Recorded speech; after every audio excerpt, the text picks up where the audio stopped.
Eu quero falar nessa noite, irmãos, a respeito de coisas imutáveis. Coisas imutáveis. E para falar, eu quero ler um versículo da palavra de Deus. Mas antes disso, explicar para vocês que esse versículo, ele está dentro de um contexto, no livro de Mateus.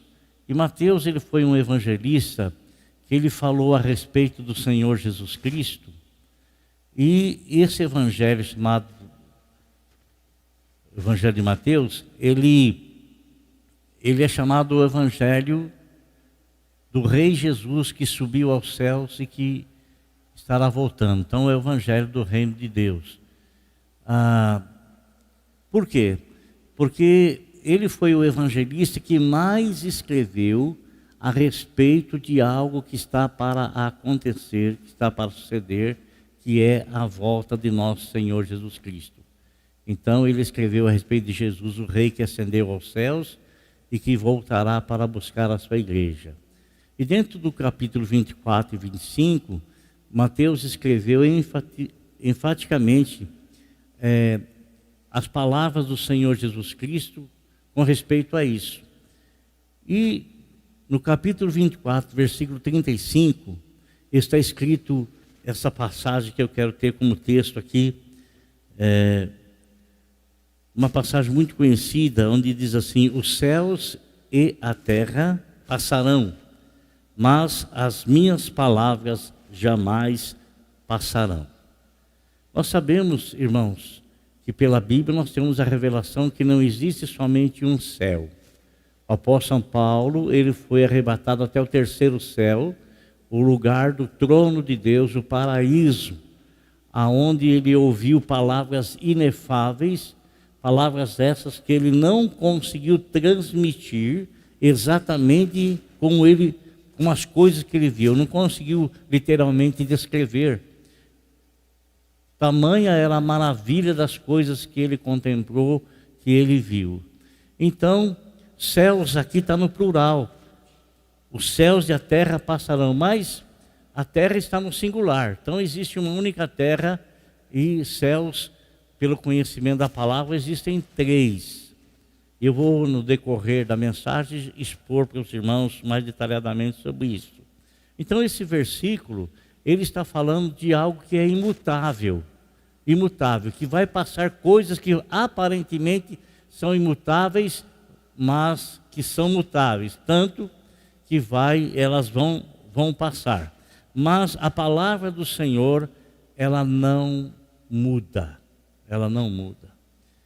Nós sabemos que desde do princípio, quando o Senhor Jesus Cristo veio estabelecer o reino dele, e o reino dele, ele veio estabelecer não através de espada, não através de arma, não através de qualquer outra coisa, mas ele veio através da sua palavra e da sua vida. E no princípio, quando ele estabeleceu a igreja, e quando eu digo igreja, não são essas paredes que nós estamos vendo aqui. Isso aqui é um templo que nós fizemos, para nós nos reunirmos com a finalidade de adorarmos ao Deus Todo-Poderoso. Todos unidos numa só fé, adorando o Deus que disse assim: estarei com vocês todos os dias até a consumação dos séculos. Então, o Senhor Jesus Cristo, ele deu uma ordem aos seus discípulos para que fosse por todo mundo e pregasse o evangelho a toda criatura. Só que o Senhor, ele foi dando revelações aos escritores do Novo Testamento, não apenas com respeito à fundação da igreja, que somos nós, os salvos em Cristo Jesus, mas ele foi dando orientação de como essa igreja deveria servi-lo. E essas orientações vieram através de revelações dadas a todos os escritores do Novo Testamento. E iniciou-se com a implantação da igreja, e todo o caminho que a igreja está percorrendo, e vai se findar lá na volta de nosso Senhor e Salvador Jesus Cristo. Só que, logo no primeiro século, os pregadores, eles não apenas pregavam a respeito da salvação, não apenas a respeito da salvação, mas a respeito da vida com Deus e a respeito também da volta do Senhor Jesus. Tanto que no primeiro século, o apóstolo São Pedro, ele por várias vezes ele foi questionado a respeito da volta de Cristo. Não havia se passado um século ainda, né? E muitas pessoas queriam saber quando é que ele vai voltar, como é que ele vai voltar, se tudo que foi criado, da forma que foi criado, está até agora. Então as pessoas questionavam os pregadores a respeito da volta de Jesus. Ora, se lá no começo os pregadores eram questionados a respeito da volta de Jesus, já se passou 2000 anos mais, né? E hoje também muitos pregadores são questionados a respeito da volta de nosso Senhor Jesus Cristo. Mas a Bíblia nos informa, nos diz que um dia para o Senhor é como 1000 anos, e 1000 anos é como um dia. O que nós temos dificuldade de trazer à nossa mente e de aceitar é que nós, criaturas, fomos criados dentro do tempo, dentro de um período temporal. Mas quem nos criou, ele não está sujeito àquilo que ele criou, ele não é sujeito ao tempo. O Senhor Deus, ele é eterno. Isso quer dizer, ele não teve princípios de dias como você teve. Você tem a sua certidão de nascimento, está escrito lá, nascido no dia tal, tal do ano tal, em tal local, e assim por diante, né? Mas ele não teve e não tem começo e não tem fim. Por isso que ele é chamado do Deus eterno. Eterno não tem princípio de dias e não tem fim de dias. Então eu quero falar com vocês nessa noite a respeito de coisas imutáveis que estão descritas dentro da palavra de Deus. Porque as coisas que são imutáveis são dignas de confiança. E as que são mutáveis, elas mudam. Assim como eu posso mudar a minha opinião hoje, assim como eu pensava de uma certa maneira outrora, hoje eu mudei minha opinião, eu penso diferente. Porque as coisas vão mudando, a minha opinião vai mudando, porque se eu conhecesse toda a verdade, se eu conhecesse tudo, eu seria uma pessoa imutável. E só Deus é imutável. Só Ele não muda. Porque Ele sabe tudo, conhece tudo, tem poder sobre tudo e domina sobre tudo. Então, aqui no Evangelho de Mateus, o Senhor estava concluindo a mensagem que Ele estava transmitindo a respeito da sua volta, que era para as pessoas ficarem firmes naquilo que Ele havia transmitido, porque vai passar os céus e a terra, mas a palavra que Ele transmitiu, essa não passará, não passará. Então aquilo que o Senhor falou há 2000 anos atrás, está perdurando hoje, amanhã e para todo o sempre, devido à sua imutabilidade.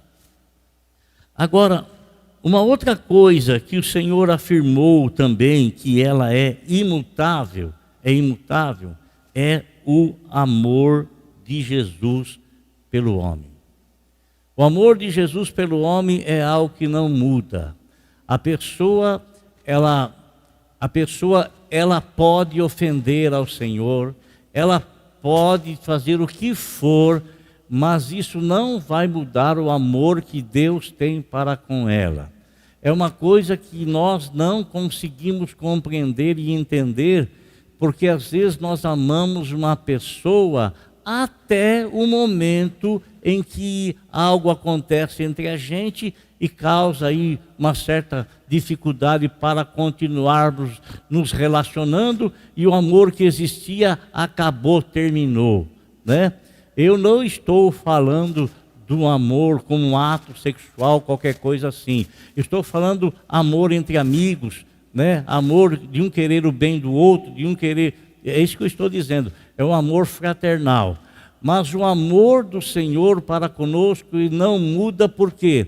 Porque o mal que pode me atingir, o mal que pode atingir, o mal não pode atingir a Deus, porque Ele está acima do mal. O mal não o alcança. É por isso que muitas vezes, quando nós vemos tantas e tantas injustiças sendo feitas, tantas e tantas, a gente tem vontade de fazer justiça com as próprias mãos. A gente pensa, às vezes, a própria justiça cometendo terríveis injustiças, e às vezes a gente fala, oh, meu Deus, e às vezes a gente quer que Deus venha e coloque a mão, que Deus se vingue, e Deus não vai fazer isso, porque o mal que me atinge não atinge Ele. O mal que atinge você não atinge Ele. E o amor dele é um amor paciencioso, porque a esperança de Deus é que o homem, ao ouvir a mensagem imutável do Evangelho, esse homem se converta, se arrependa e se converta e venha a alcançar a salvação naquilo que o apóstolo São Paulo fala, que é da vontade de Deus que todos os homens cheguem ao pleno conhecimento da salvação. Todos os homens, indistintamente, todos os homens, todos. Agora, o amor do Senhor, ele é imutável, porque João, no capítulo de número 13, versículo 1, ele fala assim: um pouco antes da festa da Páscoa, sabendo Jesus que havia chegado o tempo e que deixaria esse mundo e iria para o Pai, tendo amado os seus que estavam no mundo, amou-os até o fim. O que nós podemos entender aqui? Irmãos, a Bíblia fala que o Senhor Deus amou o mundo de tal maneira. O mundo, quando fala, está falando de nós, os seres humanos. Deus nos amou. E prova do amor de Deus para conosco é dele ter enviado o Filho dele, único aqui a este mundo. Deus amou o mundo de tal maneira que enviou o seu Filho unigênito. Então o Filho unigênito veio aqui nesse mundo. E nosso Senhor Jesus Cristo, Ele veio aqui e Ele amou todas as pessoas. A Bíblia não fala que Ele odiou Judas Iscariotes que o traiu. A Bíblia não fala que Ele odiou as pessoas que colocaram a coroa de espinho na cabeça dele. A Bíblia não fala que Ele odiou as pessoas que chicotearam-no. A Bíblia não fala que Ele odiou as pessoas que cuspiram no rosto dele. Não fala nada disso. A Bíblia fala que quando Ele foi levantado no madeiro, Ele olhou e Ele disse: Pai, perdoa-lhes porque eles não sabem o que estão fazendo.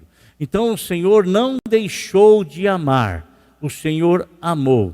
Esse amor que iniciou-se lá na eternidade e que se materializou ao Senhor Jesus Cristo, nosso Deus, ter tomado a forma humana. E Ele viveu os anos todos aqui pregando esse amor, falando desse amor. E quando estava aproximando-se a Páscoa, aonde celebravam, era uma ordenança de Deus para que todos os israelitas celebrassem a Páscoa, ela estava sendo retirada porque ela foi uma aliança que o Senhor Deus fez com o povo de Israel. Agora Jesus Cristo, Ele estava estabelecendo a Santa Ceia. A Santa Ceia é a aliança que Deus estava fazendo com a igreja, conosco, formando a igreja, para que a igreja então pudesse participar constantemente da Santa Ceia, que é o pão e o vinho, que simboliza a vida de Jesus, o Cordeiro de Deus que foi morto antes da fundação do mundo. E nosso Senhor Jesus Cristo, irmãos, Ele estava caminhando para ser sacrificado, estava caminhando.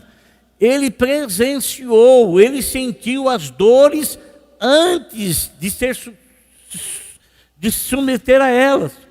Ele sentiu as dores lá no Getsemane, aonde Ele se ajoelhou, Ele orou, e Ele entrou em tamanha agonia, em tamanha aflição, que o seu suor começou a transformar-se em gotas de sangue.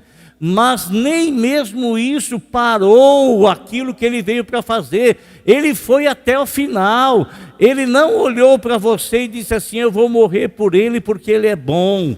Eu vou morrer pelo Ayrton porque o Ayrton é bom. Eu vou morrer pelo Antônio porque o Antônio é bom. Eu vou morrer pela Eunice porque a Eunice é boa e ela merece a minha morte. Não, ninguém merecia a morte dele. Então ele voluntariamente nos amou, e mesmo sabendo o sofrimento que ele ia passar, ele foi até o fim, amando e dando a vida por nós. Foi até o final. Mas, irmão, uma coisa que o Senhor chama a nossa atenção, sabe qual é que é? É que nós temos uma exortação dada pelo Senhor Jesus Cristo a cada um de nós. Ele disse assim: você deve permanecer no amor dele. Permaneça no amor dele.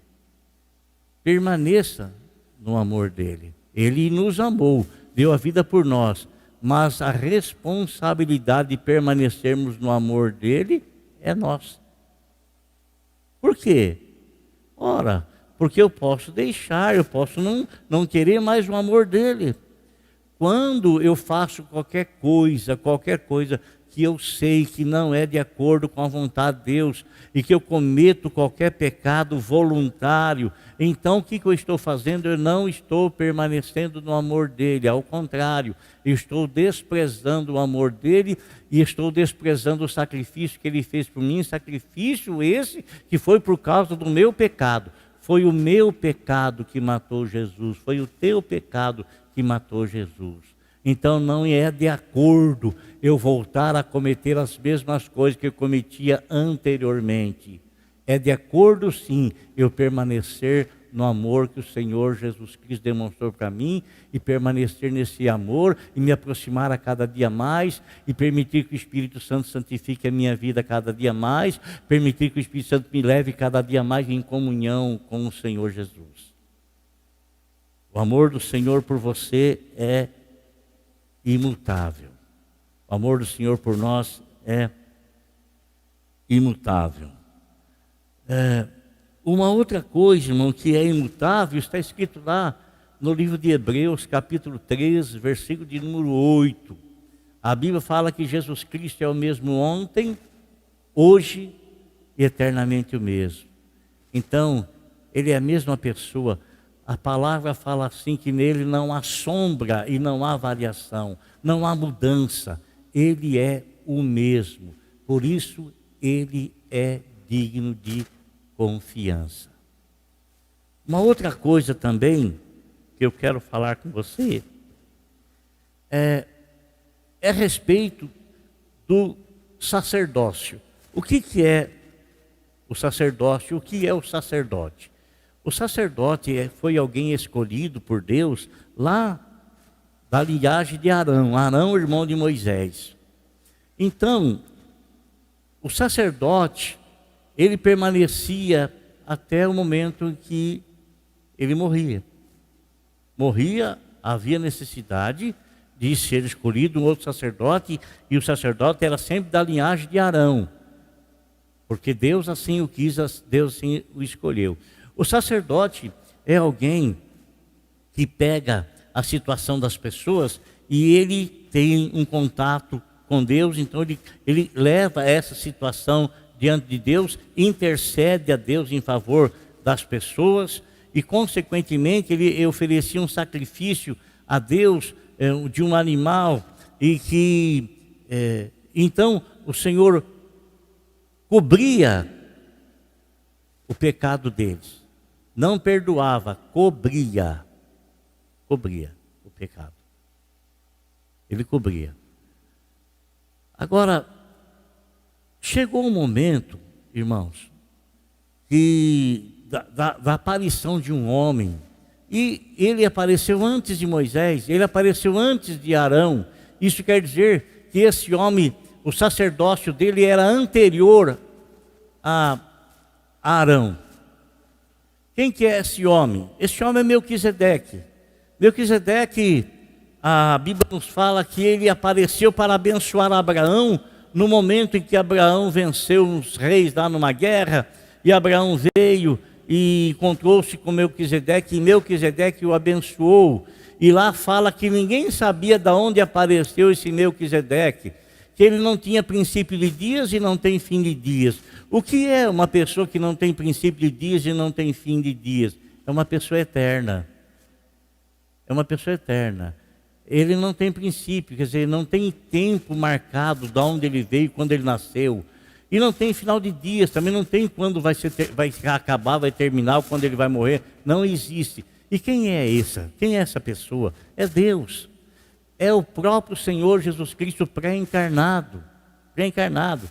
Porque quem não tem princípio de dias e não tem fim de dias é porque é eterno. Quem que é eterno a não ser Deus Pai, Filho e Espírito Santo? Quem é eterno? Os anjos não são eternos, porque a partir do momento que foram criados, tiveram um início. Nós não somos eternos, porque a partir do momento que nós fomos criados, nós tivemos um início. O único que tem eternidade é Deus Pai, Filho e Espírito Santo. Mas eles nos dão essa eternidade a partir do momento que nós aceitamos o Filho eterno de Deus, nosso Senhor Jesus Cristo. Ele veio para que todo aquele que nele crê não pereça, mas tenha a vida eterna. Tenha a vida eterna. Então, esse Melquisedeque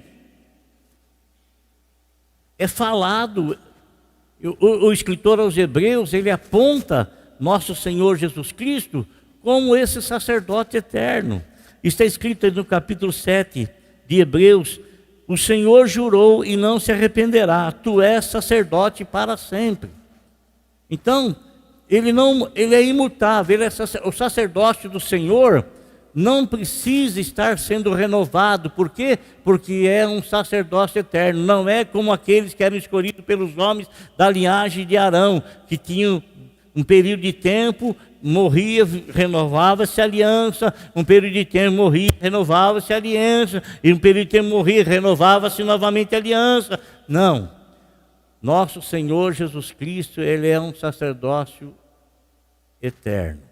E por ele ser um sacerdote eterno, a Bíblia nos fala que depois de 40 dias que ele estava andando sobre a terra após a sua ressurreição, ele ascendeu aos céus, ele subiu aos céus, ele foi elevado aos céus.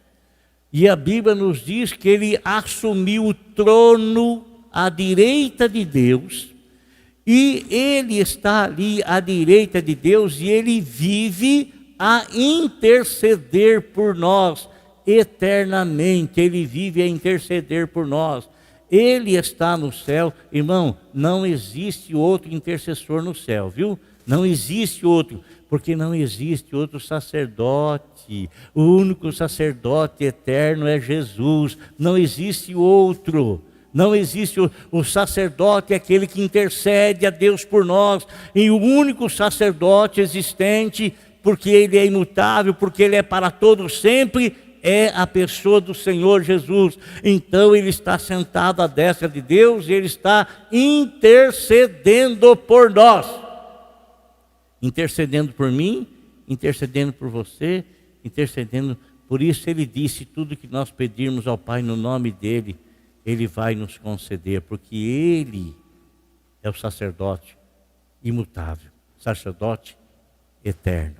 Lembra sempre, o Senhor Jesus Cristo está à direita de Deus intercedendo por você. E talvez você tenha passado por muitas situações, ou quem sabe você iria passar por muitas situações, mas através da intercessão do Senhor Jesus, você não passou. E há outras que você passou, é porque Deus te deu força para você suportar e para você vencer. Olha que coisa, irmãos. Você se lembra na passagem que o Senhor Jesus Cristo estava conversando com Pedro? Pedro, ele era um baita de um cara orgulhoso. Pedro, ele era um cara assim, o chegadão. Ele era aquele que e ele confiava demais na palavra dele, confiava demais em si mesmo, né? Tanto que em um dado momento ele teve tamanha ousadia, que ele ultrapassou o limite. Tanto que ele deu brecha para Satanás. Foi quando o Senhor Jesus Cristo chamou Pedro e disse assim: Pedro, Satanás pediu para cirandar a sua vida. Pediu. Mas eu roguei ao Pai para que a sua fé não desfalecesse. Eu roguei ao Pai para que a sua fé não desfalecesse. Então, a intercessão do Senhor, a intercessão do sacerdote eterno. Você pode ter certeza que Ele vive também a interceder por nós. Vive a interceder por tua vida. Então, às vezes a gente fica com medo de tantas coisas. Às vezes a gente entra em pânico. Às vezes as notícias que você recebe, você as aceita tanto, que aquilo lá faz ninho na tua cabeça. Aquilo lá se aloja dentro da tua mente. Você fica apavorado, com medo de tudo, com medo de todos. Irmão, Jesus Cristo é o teu amigo eterno. Jesus Cristo é o teu amigo. Jesus Cristo é aquele que intercede por você constantemente. Então, ao invés de você ficar com medo de tudo e de todos, se aloje, busque refúgio na presença do Senhor Deus Todo-Poderoso, aquele que habita, aquele que procura o esconderijo do Senhor, aquele que habita no esconderijo do Altíssimo, à sombra do Senhor Onipotente descansará. Descansará. Desfrute desse descanso que o Senhor Deus preparou para você na proteção de Cristo Jesus, nosso Salvador. E uma outra coisa, irmãos, aqui para a gente poder encerrar, o que fala Hebreus capítulo 1, versículo de número 12. Você sabe que quando o Senhor Jesus Cristo nos chamar para a presença dEle, você sabe que nós receberemos coisas novas.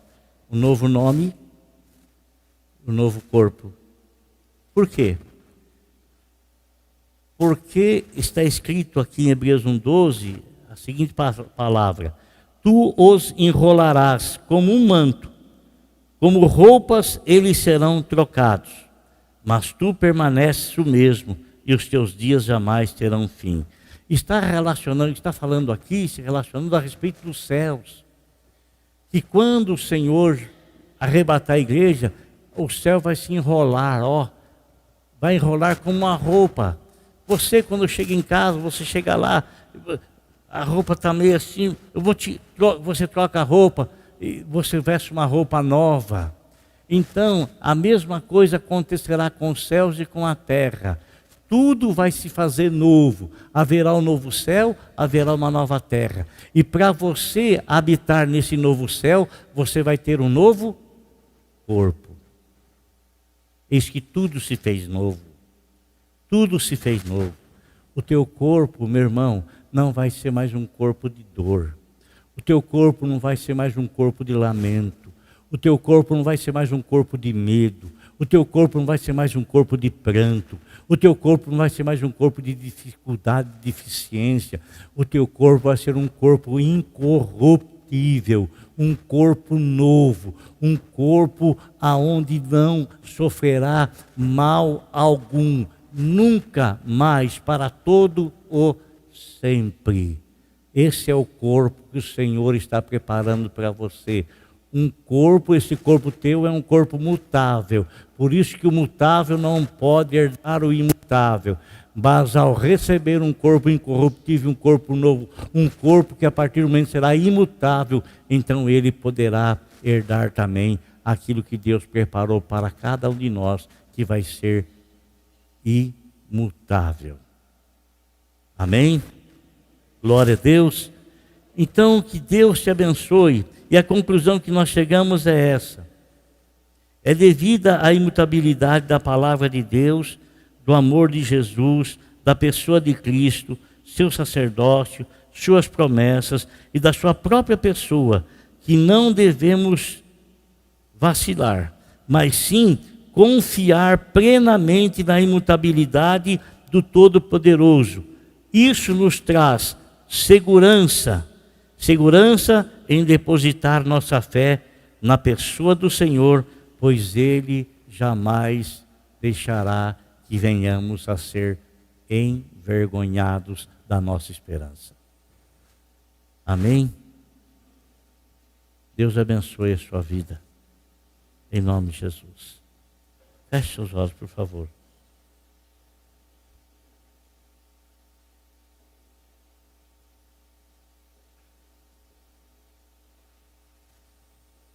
Senhor nosso Deus e nosso Pai, em nome de Jesus, nós falamos aqui da Tua palavra, falamos aqui, Senhor, do Teu poder, da Tua imutabilidade, falamos, Senhor, que Tu és maravilhoso, Tu és bendito, Tu és santo, Tu és magnífico, o Senhor está acima de tudo, acima de todos, o Senhor é excelso, é soberano, e obrigado por guardar nossas vidas, Senhor.